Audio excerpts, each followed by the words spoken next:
A pesar de que nuestra Constitución política advierte que toda persona goza de los mismos derechos y deberes y ninguna debe ser discriminada bajo ninguna circunstancia o razón, en Colombia parece persistir una cultura homofóbica entre muchos, cuando solo hasta hace unas décadas se hablaba de homosexualismo como una especie de desviación. Hoy existe un amplísimo espectro de identidades de género que exigen respeto. ¿Qué ha cambiado en nuestras sociedades para que ahora se dé este fenómeno de apertura a tal variedad de identidades? ¿Cómo hacer que los sectores más conservadores entiendan que no se trata de una enfermedad o una desviación sexual, sino de un cambio cultural en el que la sociedad se abre a otra idea de género y de la sexualidad? Hablemos de esto, porque también puede ser un asunto de familia.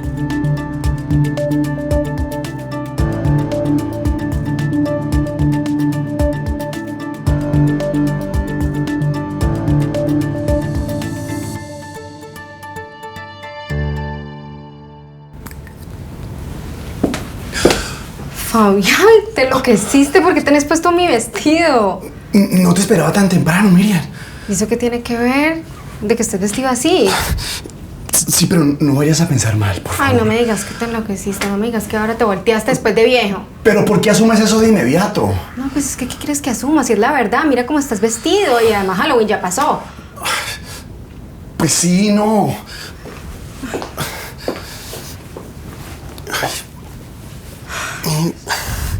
¿Te acuerdas el año pasado cuando nos disfrazamos, que yo me disfracé de ti, tú te disfrazaste de mí? Pues a mí me gustó mucho hacer de ti. Bueno, no hacer de ti, sino usar tu ropa, usar tus accesorios, tus cosas. No sé, yo como que me siento libre, me gusta verme en el espejo. Yo no sé, pues igual no me gustan los hombres, ¿no? Tranquila, pero yo no sé, yo siento algo diferente, yo me siento como satisfacción usar esto. Entonces, ¿por qué no me dijiste nada antes? Mi amor, mira cómo te pusiste. Pensaba que podría arruinar nuestro matrimonio. A ver, Fabián, si no te gustan los hombres, entonces no entiendo. Nena, pues honestamente yo tampoco. No entiendo, yo no sé si esto tendrá algún nombre, no sé, pero usar tu ropa me gusta, usar las cosas. Y pues, obviamente no se lo he dicho a nadie, ni nada, peor que pues el rechazo, pero tú no, por favor, tú no me rechaces. Mira, yo te amo, yo quiero estar contigo el resto de mi vida. Pero por favor, tú no me rechaces, por favor, te lo suplico. Este tema de las diversidades de género, la identidad de género, se ha ampliado en los últimos años, ¿no? Digamos que las personas se identifican en ciertos aspectos y en ciertos puntos tan diferentes hoy en día que muchas veces no entendemos ni la terminología, ni por qué, ni cuáles son los motivos. Y digamos que esto es un ejemplo, este dramatizado también es un ejemplo de eso, porque muchas personas pasan su vida sin saber que tienen este tipo de gustos o admiraciones, ¿no? Pues sí, o sea, pasa mucho, pasa más de lo que una cree. Yo también siento que es importante como no tomárselo a la ligera y darle también como la importancia que significa para cada individuo, como dejar de ponerlo todo en un solo saco, como encasillarlo todo ahí y entender pues que cada individualidad tiene unas experiencias y unos tránsitos completamente complejos y diferentes, entonces como que un caso casi nunca va a ser parecido al otro, así una sienta como una afinidad frente a una historia, como que también siento que parte importante de entender este tema es no poner todo dentro del mismo... de la misma bolsa. Exactamente. Yo siento también que hay algo aquí como en toda esta situación y es como la misma sociedad nos lleva a no permitirnos sentir y explorar frente a lo que tenemos que explorar como en algún momento de la vida, ¿no? Y llegan este momento de exploraciones frente a situaciones de vida que existen y rebota algo por allá que siempre va a emerger como realmente en esta pregunta de quién soy yo o quién Pero que he siempre sido. había estado tal vez Y durante muchos dormida. años. Sí, entonces siento que todo esto es cómo de verdad nos estamos dando permiso para sentir todo el tiempo y para explorar el universo que tiene el ser un ser humano o ser humani, ¿no? Como para poder no ser esto que la sociedad me está imponiendo todo el tiempo, sino esto que realmente está surgiendo de adentro hacia afuera. Y que suele ser una sociedad intolerante, muchas veces. Pues también yo siento que es, ahorita tú decías como que, no sé, ahora están en tendencia a hablar de esto. Yo en realidad creo que es algo que siempre ha pasado, solo que también con el acceso a la información y a las redes sociales y a nombrar las cosas, pues cobra una relevancia, ¿no? Sí, a darle un significado. Exacto, porque también no es algo que simplemente está en tendencia y entonces ahora todo el mundo quiere como preguntarse, identificarse y ponerse un nombre y demás, sino que en realidad es algo que siempre ha existido y que nos pertenece, y ahora tenemos la posibilidad de verlo, en algunos casos tener unos referentes y poder entonces decir como, uff, marichis, esto que pensé que solo me pasaba a mí o que solo estaba atravesando yo, resulta que hay muchas más personas afuera que lo han vivido, lo han atravesado hace muchos años, pero también es importante como tener en cuenta esto de lo que no se nombra no existe. Entonces cada vez más es mucho más relevante nombrarlo para poder reafirmarlo y poder tenerlo como en nuestro cotidiano. Pero igual es claro que antes no se hablaba tan abiertamente de todos estos temas, ¿no? Total. Tal cual. También, ¿sabes? Resuena un poco con eso que decías ahora de cómo nombramos lo innombrable. Y siento que en esta búsqueda de nosotros buscar una posición social desde las configuraciones de familia, Desde lo correcto y lo no correcto. ajá, exacto, desde la moralidad, desde toda esta parte, pues vamos a llevar siempre a crear como esta tendencia a ¿por qué tengo que seguir callando? ¿Dónde queda mi felicidad? ¿Hacia qué lado voy? ¿Hacia qué lado estoy yendo? ¿Cómo me estoy priorizando? Entonces creo que esto también emerge como desde el boom de poder nombrar lo innombrable, pero también cuál es la priorización del sujeto en la sociedad, en esta parte de lo que nosotros somos prioridad, nosotros somos nuestra felicidad, nosotros mismos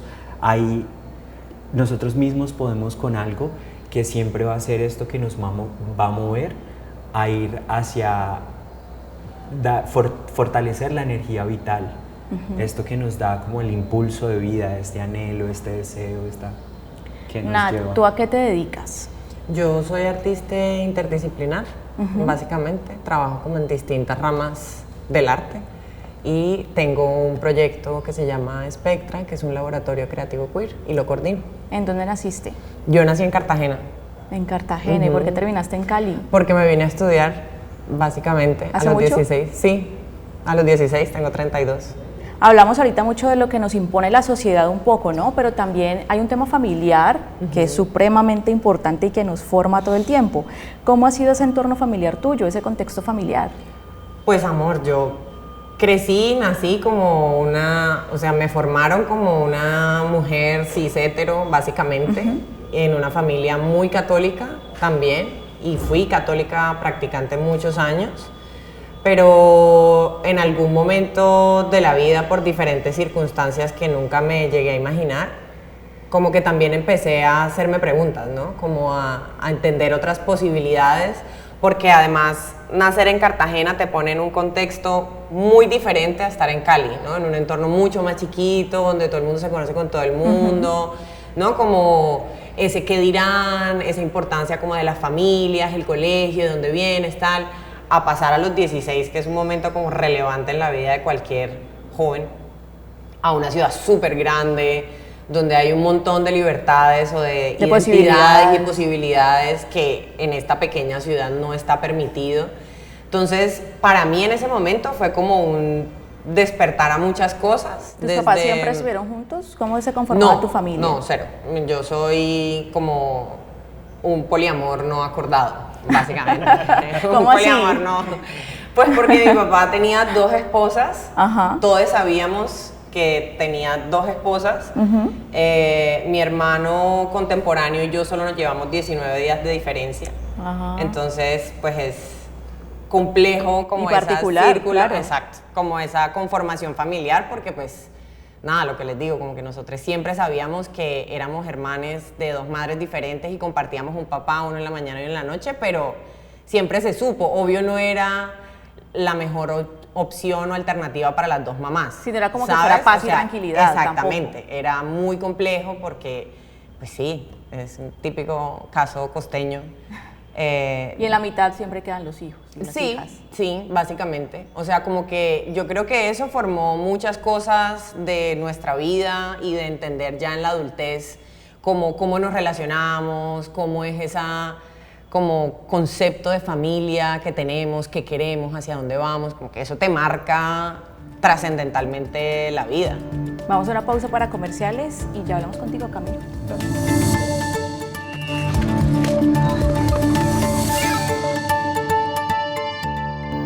Camilo, ¿tú a qué te dedicas? Soy psicólogo clínico en estos momentos.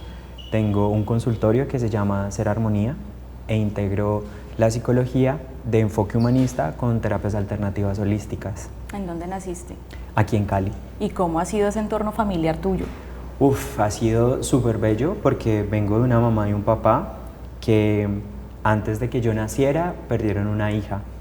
Entonces fui como ese hijo deseado, pero tengo una hermana menor también, ambos somos psicólogos, pero a razón de la pérdida de mi hermana, pues nosotros crecimos como somos la composición de familia y de hogar como intacta, como mis papás súper prendidos a nosotros, acompañándonos en todos nuestros procesos, y de un entorno familiar bastante machista porque mi papá quería que yo fuera futbolista. Como la mayoría de las familias colombianas. Mi papá jugó fútbol también acá, entonces es como el hijo hombre, el mayor, el que quiere que sea futbolista, y yo desde pequeño jugando con Barbies, jugando con los vestidos con mi hermana, maquillándola. Entonces este tema como que no encajaba muy bien en esa preconcepción y en ese concepto de hijo que tenía mi papá y mi mamá. Creo que fue mucho más difícil para mi papá que para mi mamá, porque en medio de su familia, o en su familia también, yo tengo un tío que es gay. Entonces creo que la aceptación para mi mamá era como mucho más llevadera, un poco más tranquila, más entendible. Sí, más calmada. ¿Y en qué momento, primero con qué identidad de género te identificas tú? Yo soy masculino, soy hombre gay masculino, ahí nace como todo el esplendor, pero como que el hecho de poder identificarme hasta este momento me ha llevado a poder transitar y experimentar algunas situaciones en las cuales he dicho, no me gusta transvestirme, no quisiera transitar de género, a pesar de que me siento un hombre también muy femenino, con esta energía masculina y femenina, que es algo que me encanta poderlas integrar y que es súper importante en estos momentos desde la psicología. Siento que me ha permitido ver una vida completamente diferente a lo que llevamos actualmente, cómo es este hombre viril, que es fuerte, ¿no? Y si lo anclamos a la psicología, pues la psicología en últimas es este ejercicio de cuidado. Entonces un hombre en el cuidado como que no es muy reconocido y es como raya un poco y conflictúa demasiado al momento de tener que cuidar o deber cuidar más bien. Claro. Nat, tú hablaste ahora de un despertar cuando llegas a Cali. ¿A qué te refieres? ¿Cómo fue eso?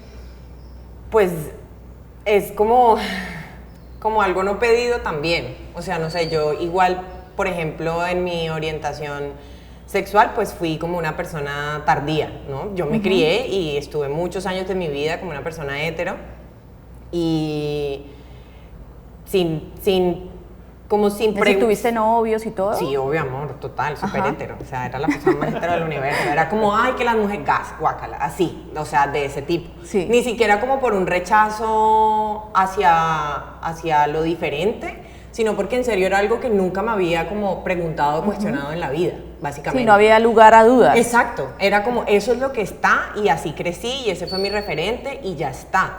Y empecé como a conversar con otras personas, entender otras cosas, empezar a preguntar como, bueno, no sé, ¿qué es la bisexualidad? ¿Qué pasaría así? Y para mí era como de verdad algo muy lejano, hasta que un día también como no sé, algo pasó, conocí a alguien y fue como muy chocante porque ya te puedes imaginar si vengo Claro. de esta familia, yo tenía Tengo estas creencias. 24 años y de un buen día es como, marichis, creo que me gusta una vieja, es como, ¿qué voy a hacer con mi vida? ¿No? O sea, Claro. ¿y cómo lo voy a Replantearte, enfrentar? Total, o replantearte sea, es como, todo. ¿cómo lo voy a enfrentar? ¿Qué va a pasar? Venía de una relación con un man súper larga, así la típica que todo el mundo ya creía que nos íbamos a casar y era como, no, cancélame eso.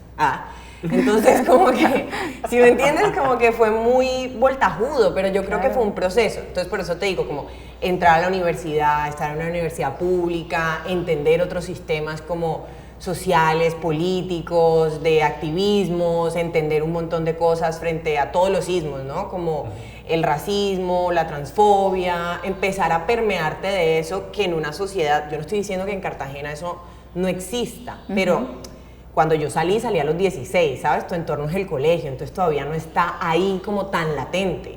Entonces en ese momento para mí era un mundo completamente desconocido. Claro. ¿Sí? Entonces ese despertar estaba acompañado no solo de mi orientación sexual, sino de muchas cosas alrededor que te van haciendo como, por lo menos permitirte. Para mí lo más importante, yo creo que vos como psicólogo tenés como una postura frente a eso y es el pánico que le da a la gente tan siquiera preguntárselo. ¿No? Como lo que vos decías, Marichi, lo vivo, lo transito, no me funciona, todo bien, no es para mí y voy atrás, ¿no? O pues no voy atrás, siempre se va adelante, pero como que listo, reafirmo unas cosas que entiendo y que quiero y luego ya vivo otras. Pero la mayoría de personas ni siquiera se lo preguntan y ni siquiera se lo permiten porque les da como pánico transformar, descubrir cosas, claro. y como transformar lo que yo ya creo de mí misma, ¿sí? Como esto es lo que soy y esto es lo que voy a hacer para siempre. Sí, que era lo que te pasaba al comienzo y lo que le pasa seguramente y le pasó al señor del dramatizado que vimos al comienzo. ¿Con qué género te identificas? Yo soy una persona no binaria.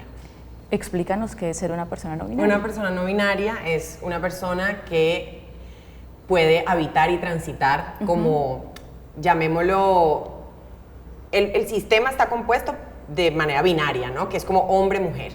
Y yo no me identifico con ninguna de las dos, ¿sí? Como que lo puedes ver como una persona que conecta y convive con ambas binaridades, pero en mi caso no, porque para mí, pues lo binario es un sistema como ya un poco tradicional, hegemónico, conservador, y reconozco y valoro todas las identidades que hay. Entonces como que no me limito solo a decir, ay, me siento como súper bien entre hombre y mujer, sino que me siento muy bien con todas las diferentes como diversidades que existen y no me quiero encasillar en ninguna. Lo que decías, no es con quien logres conectar. Exacto, no es que un día me siento mujer y un día me siento hombre, no, al contrario, es como esto lo dejo allá y empiezo a habitar como todo este abanico de diversidades que existen y ahí voy encontrando como todo mi proceso de identidad de género. ¿Cómo fue asumirlo ante la sociedad? O sea, ¿lo dijiste, lo expresaste, no hubo necesidad? En un momento sí sentí como la necesidad, creo que también hay unas batallas que están dadas y no, o sea, como en el caso de mi familia, yo uso los pronombres ella y ella, o sea, no tengo ningún problema como con mis pronombres. En ciertos momentos y en ciertos establecimientos sí es como una reafirmación para mí utilizar el pronombre ella como base política y social, pero definitivamente hay unas luchas con los años que he ido entendiendo que son válidas y no. Para mi familia soy Nat y seguiré siendo ella siempre y para siempre y no voy a coger como esa lucha porque a mí en lo personal no es algo que me valide, ¿sabes? Como el cómo me llama mi familia no me valida, pero sí para otras personas es fundamental que su familia les valide con sus pronombres. Entonces sí hubo un momento que fue importante para mí enunciarme y pedir que ser llamada de esa manera, sobre todo por estas búsquedas, ¿no? Como por estas cosas que yo siento que la gente también es como, a ver, eres no binaria, ¿cómo te ves? Pero yo te veo como una mujer, ¿no? Como yo te veo y eres eso. Entonces ahí cobra para mí valor ese llamado, ¿sí? Como este es mi pronombre y necesito ser llamada así, para que las personas también que están alrededor puedan comprender que una no le debe hegemonía como a nadie. Entonces, si yo soy una persona binaria, no tengo que vestirme para que tú entiendas que yo soy una persona no binaria, ¿no? Entonces, tengo que estar en un en una zona gris de qué me pongo porque tú consideras que la ropa ancha o tal ropa es de mujer y no de hombre. Es como un aspecto muy grande. Claro. ¿No? Vamos a conocer otra historia en el podcast de Manuela, una pausa para comerciales y ya regresamos.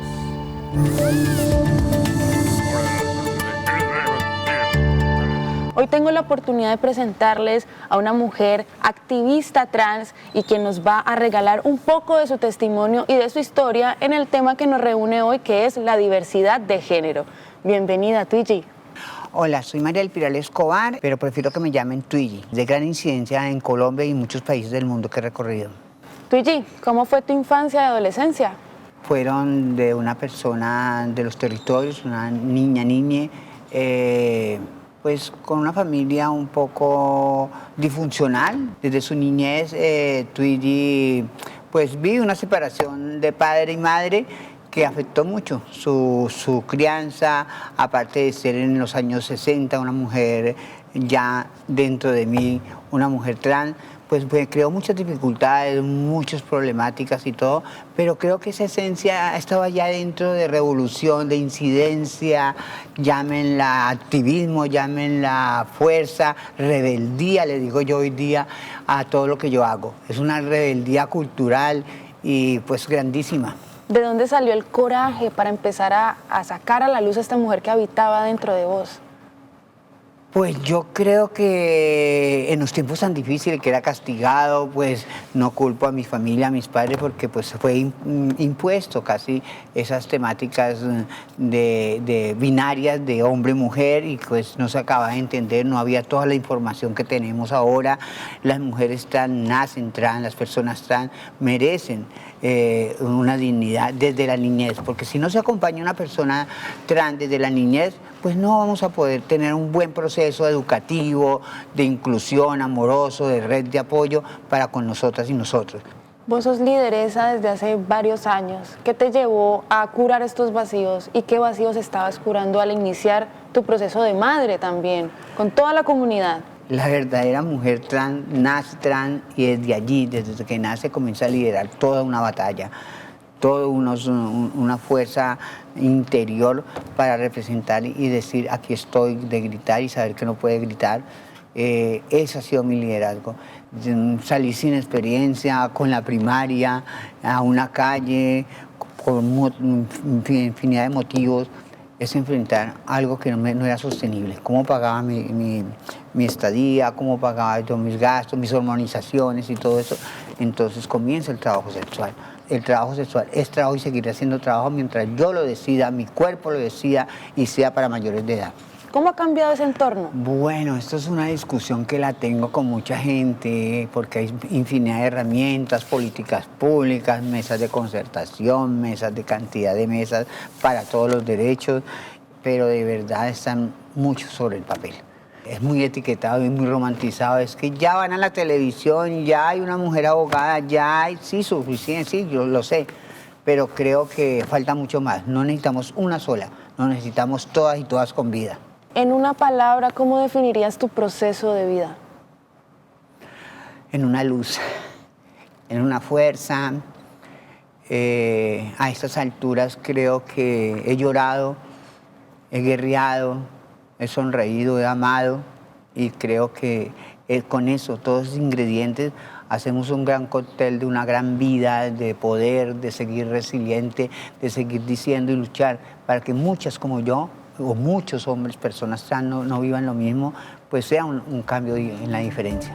Muchas gracias, Twiggy, por abrir tu corazón como siempre. Y nosotros nos vemos pronto aquí en Asunto de Familia.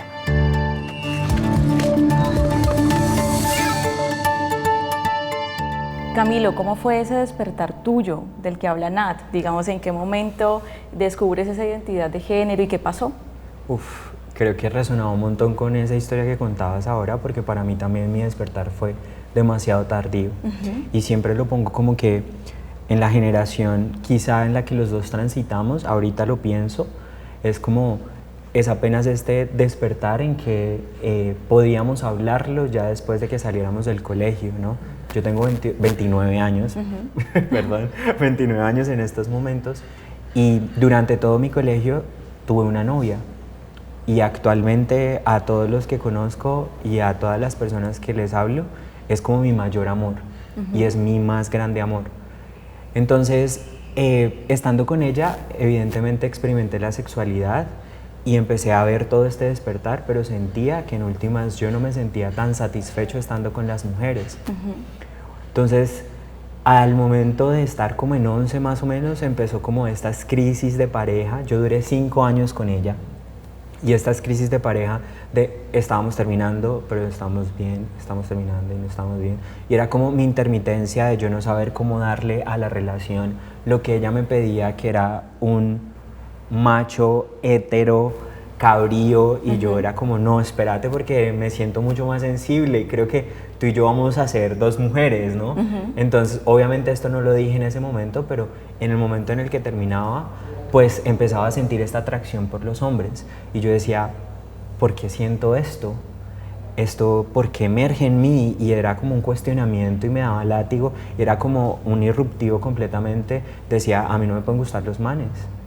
¿Por qué me van a gustar los manes? ¿Por qué a este momento de vida y no antes?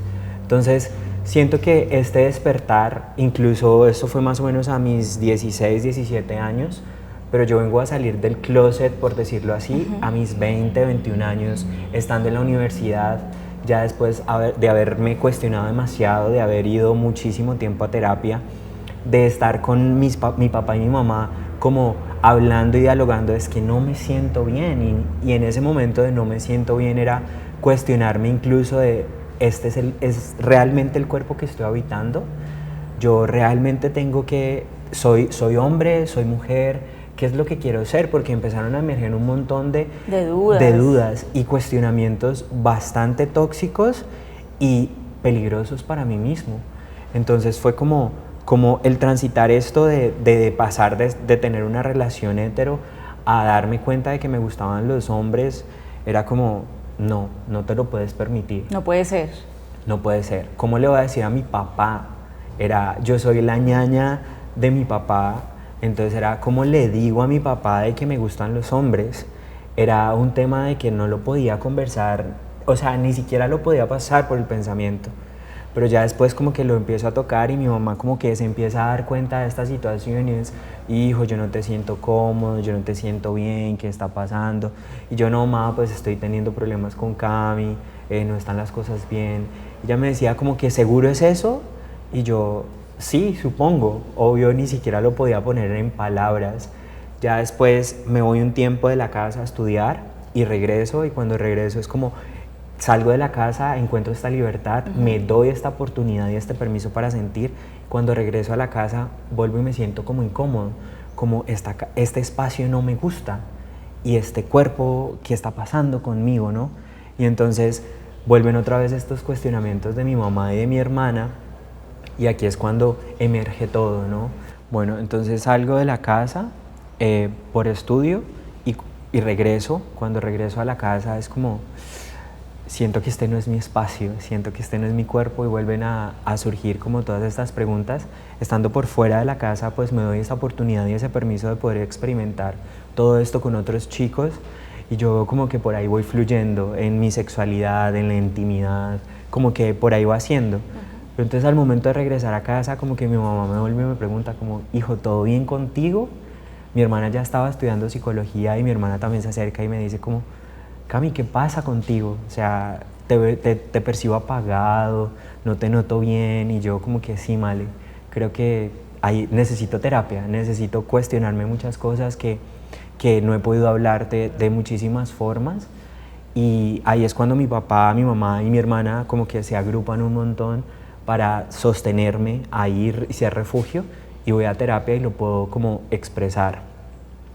Antes de que pasara todo esto, pues no fue como de la manera tan positiva, tan linda y amorosa, porque en este tema del callar todo el tiempo, pues ellos me ven a mí con otro hombre, y era como, no, claro, no lo todo habían ni mal. Hablado, sorpresa. Sí, mejor entonces dicho. fue como el baldado de agua fría con hielo para ellos, y era como, ya no tengo más escapatoria, ya sí o sí me toca conversarlo y sí o sí necesito ayuda porque esto se me está saliendo de control completamente. Claro.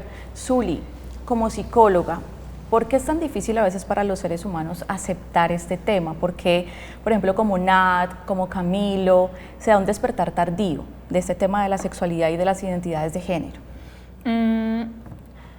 Al día, pues, en la historia como tal, el tema de la sexualidad es de las cosas que más se ha mantenido como bajo la mesa, ¿no?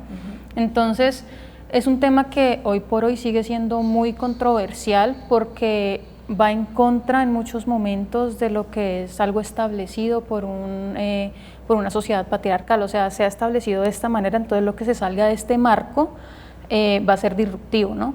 Entonces, ¿por qué es más disruptivo el tema de las identidades sexuales que, por ejemplo, el tema del trabajo sexual, ¿no? Porque el trabajo sexual es uno de los primeros trabajos que aparecen en el mundo, pues en la sociedad, y siempre es algo que está. Entonces, como decía Nat en el primer momento, nosotros necesitamos nombrar las cosas, y asimismo si no las nombramos, no existen. Entonces, cuando empiezan a haber todas estas diversidades y empiezan a haber reconocimientos, porque de hecho desde la psicología, desde la salud mental, se sale de enfermedad mental en el DSM-2, o sea, más o menos en el 1970, donde empiezan a decir, bueno, esto ya no es una enfermedad mental porque esto no afecta en la cotidianidad del ser humano, o como se ve en el tema de las perversiones, o como se ve en el tema como de todo este aspecto de lo que sería como la salud mental disruptiva, ¿no?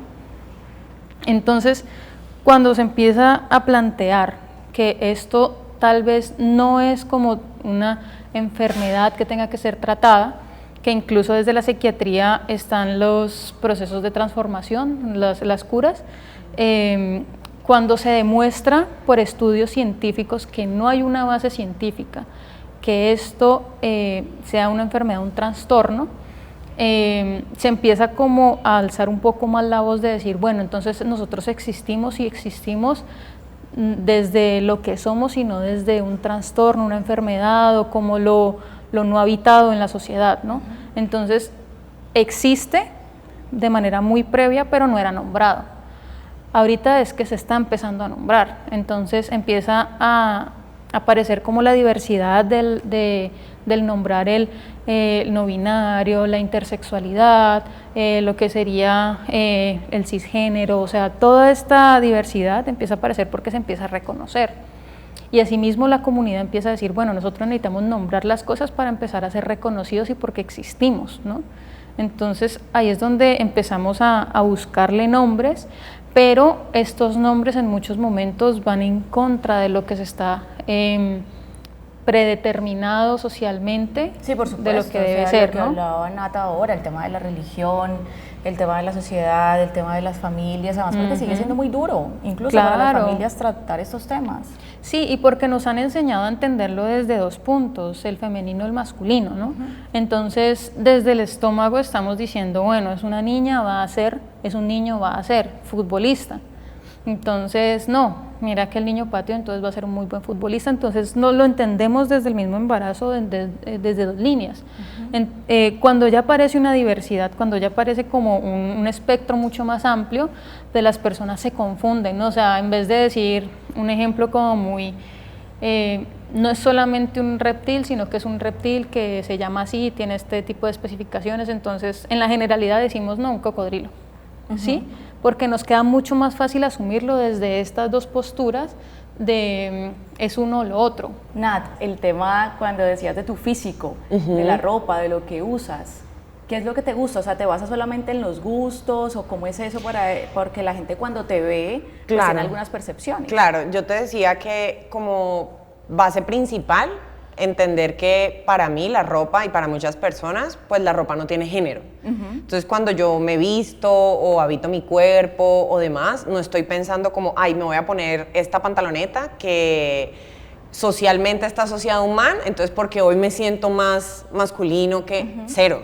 O sea, como que la ropa es ropa y ya. Ahorita empatándolo un poco con lo que estaba diciendo Zuli, es muy difícil y yo creo que como el punto complejo en la sociedad es cuando empezamos a hablar que el género es una construcción social, ¿sí? Porque así como las lagartijas hay un montón de animales, pero un montón de animales que tienen diversidades de género impresionante, tanto como que los machos son los que se embarazan, como los que nacen de un género y se transforman en tal no sé qué, o sea, hay muchas cosas. Entonces, entender eso, entender que no es una cosa como de los jóvenes ahora que quieren cambiarse todo y que entonces todo les molesta y que no, marichis, es como simplemente, aquí nos podemos ir re largo y re lejos, pero como todo, comercialmente, todo está dado para que entonces compres la ropa de cierto color, porque eso es característico de los niños, otra de las niñas, o sea, hay un montón de posturas, como por ponerte un ejemplo, que para mí son relevantes hoy por hoy, como para los nuevos mapadres, que es la fiesta de cumpleaños, Cami cumpleaños, y vamos a dar sorpresas, ¿no? Entonces se cuentan cuántos niños hay y cuántas niñas hay. Porque también hay una asociación a que la identidad de género está ligada a la orientación sexual, que son dos cosas completamente distintas, ¿no? Entonces, a las niñas les vamos a dar, no sé, maquillajes y Barbies, y a los niños la pelota y un juego de Play, qué sé yo.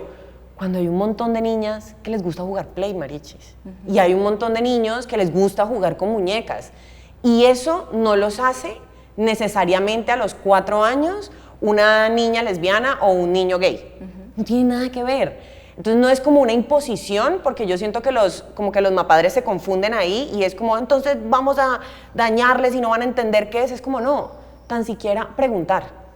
Sí, como de sus gustos. Sí, o sea, hay 14 niñas, cada ejercicio preguntarle a los papás qué prefiere. ¿Prefiere un balón o prefiere una muñeca? Ya está. Y los premios de la sorpresa se dan solo por el gusto de cada niña y no por la lógica de a los niños les gusta esto y a las niñas les gusta esto. Ese es como ese establecimiento social del género. Ahí está, como colores, ropa, forma, está muy dado, ¿no? Vamos a ver más opiniones en futuros asuntos con Manuela y ya regresamos.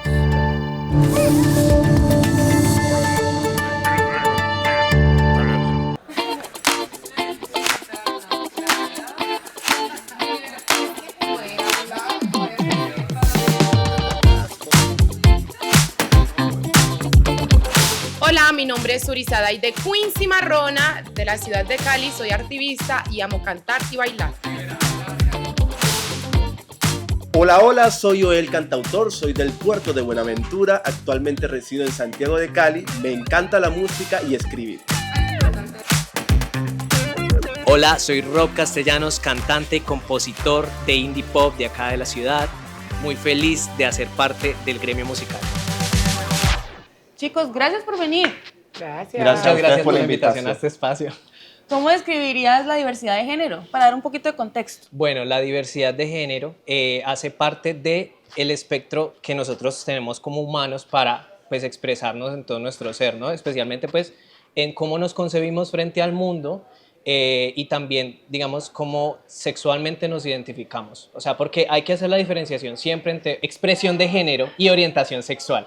Entiendo, la expresión es de aquí para afuera. Cómo me comporto y cómo me entiendo yo dentro de la sociedad. Dentro de Eso la sociedad. va dentro del La género. expresión. ¿Cómo ha sido este proceso de autodescubrimiento en una sociedad tan compleja, digámoslo así?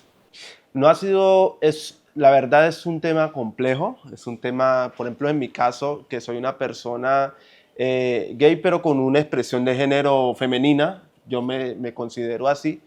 Y no ha sido como en mi familia, en mi entorno, no ha sido fácil, ha sido como un trabajo de conocerme, de conocer, de hecho, el tema de identidades porque tampoco lo conocía. Entonces también uno en el proceso va aprendiendo, si se va autodescubriendo uno también. Claro, y también digamos que la parte de expresión desde esta sociedad tan patriarcal, para mí como una mujer negra, es como romper varios estigmas, estereotipos que tienen puestos sobre una, que una tiene que cargar todo el tiempo, pero en realidad esto es como yo me siento, como yo también puedo transmitir el sentimiento que llevo hacia la persona que amo.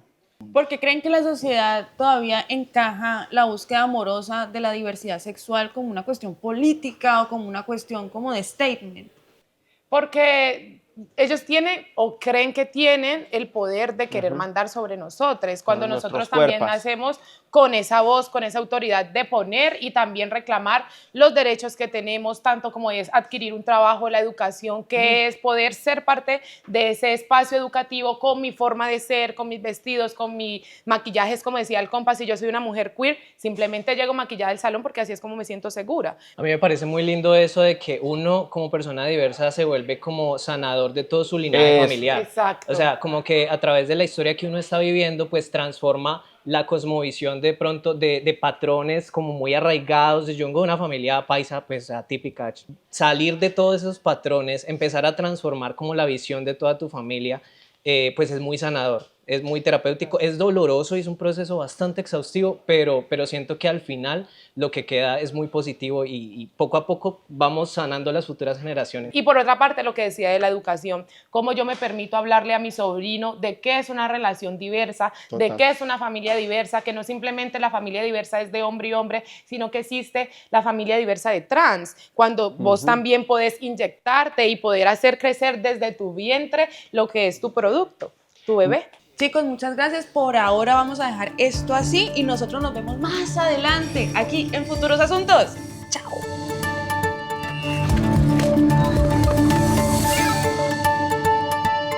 Camilo, ¿te han cuestionado tal vez por este tema de tu identidad de género? Un montón. Un montón, porque aparte de eso, a medida que ha pasado el tiempo y he logrado aceptación en mí mismo, me he dado cuenta que tengo prácticas que no necesariamente tienen que encajar en que un hombre gay pues no debe de hacer o sí debe de hacer. Entonces me gusta el fútbol, me gusta jugarlo y es como esto no puede ser, o como que la gente le cuesta No lo entenderlo, sí. Pero al mismo tiempo es el mismo hombre que le gusta maquillarse y que está súper pendiente de cómo se ve, y es como, bueno, sí, entonces sí lo aceptamos porque eres gay, eres homosexual. Entonces lleva un momento en el que como las etiquetas nos vuelven rígidos cuando somos un montón de oportunidades. Entonces el tener que cargar no solamente el cargar el estigma social, sino el tener que dar respuestas a un montón de preguntas, se vuelve a veces como, porque me toca estar en esta situación, en muchos momentos incómoda, de tener que decirte a ti, Pasa esto, es que yo soy así. exacto, es que... ¿me hace menos hombre? ¿Soy más hombre? ¿Soy menos persona? ¿Me hace menos hijo? ¿Soy menos hermano? Entonces como a veces es esta contrariedad y este conflicto de cuestionarse mucho más allá. Ahorita por lo menos decía Nat algo brutalmente hermoso y que a veces lo necesitamos, porque todos los seres humanos vamos anclados a ese reconocimiento de familia, de sociedad y demás, y por esto es la necesidad de categorizar y llamar muchísimas cosas. Pero a veces hay preguntas en tonos y en formas que suelen ser demasiado agresivas y empieza a ser como la violencia palpable. No es lo mismo preguntarte a ti con amor, a ti qué te gusta, ¿no? Como desde la intimidad, desde el refugio, desde la compasión, pero a veces son preguntas que es como de, te voy a hacer quedar mal, y eso se siente, la energía nunca miente, y es ahí como la lucha que creo que siempre se está dando desde esta parte, las personas que practicamos las diversidades sexuales, es como cómo nosotros logramos sentirnos menos vulnerados. Zuli, todavía hay muchas personas, casi que la gran mayoría, que no entienden este tema de las diversidades de género y no son tolerantes, es como la palabra. ¿Qué decirles? Porque hay personas que se cierran y dicen, no, o sea, solamente hombre, mujer y ya, no hay nada más para mí. Es una pregunta muy capciosa porque digamos que en todo esto del espectro, cuando las personas se encasillan desde ahí, decir yo no quiero entender nada más, pues en muchos momentos, como decían Nat, a veces hay unas luchas que hay que mejor dejar como a un lado también por el tema de la comodidad, la seguridad, salud mental, exacto. Entonces Pero si ya hay una persona que está en la disposición de quererse preguntar eso, también dependiendo de la pregunta, como desde el cuidado y desde el amor, me parece que es una apertura muy, muy hermosa, muy valiosa para decir, bueno, listo, ven y te acompaño en este camino, para decir que en muchos momentos la persona lo va a entender desde la biología, ¿no? Entonces, bueno, un ejemplo animal, o bueno, decir como que a ti te gustan las fresas, pues a mí me están gustando las uvas, y es básicamente desde una cuestión de empezar a ejemplificar mucho más amable, porque también algo que pasa, y no, o sea, estoy entendiendo la comunidad que al ser tan vulnerada y tan vulnerable, entra también en un modo de defensa que es, me tienes que aceptar como soy, por encima de lo que también tú eres. Y uno dice, bueno, empecemos a manejar un poquito más un discurso más amable también de parte de la comunidad hacia afuera, y acompañar también este entendimiento. O sea, para mí el educar es de las cosas más poderosas que hay.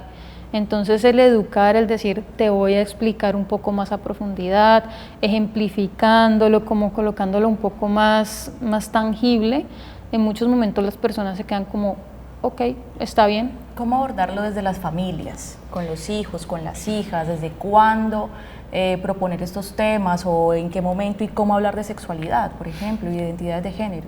La sexualidad se tiene que hablar desde la barriga, se habla, porque desde ahí estamos hablando de una identidad sexual, lo que decía ahorita, que el niño es futbolista, que la niña va a ser bailarina, que la niña va a ser esto o lo otro. Entonces nosotros, una vez nacemos, ya somos seres sexuados. Y desde ese momento empezamos a abordar en las infancias la sexualidad desde el no te toques ahí con la mano porque te ensucias, o mira, ese niño va a ser todo un galán y va a ser todo un tumbalocas. Entonces esta comunicación desde la educación sexual va desde el momento cero. Y es empezar a abordar como lo que es. La sexualidad es de las cosas más diversas que hay. Entonces, asimismo, si se coloca en lo prohibido, si tú a un niño le dices, no toques este botón rojo, a mí me encanta ese ejemplo, o sea, incluso tú como adulto, yo te digo, no toques este botón rojo, pero no te digo por qué. Apenas yo me giro, tú llegas y... Sí, la curiosidad. Sí, es como, lo hundo. Diferente si yo te digo, este botón rojo conlleva estas responsabilidades, conlleva estas situaciones, conlleva estas...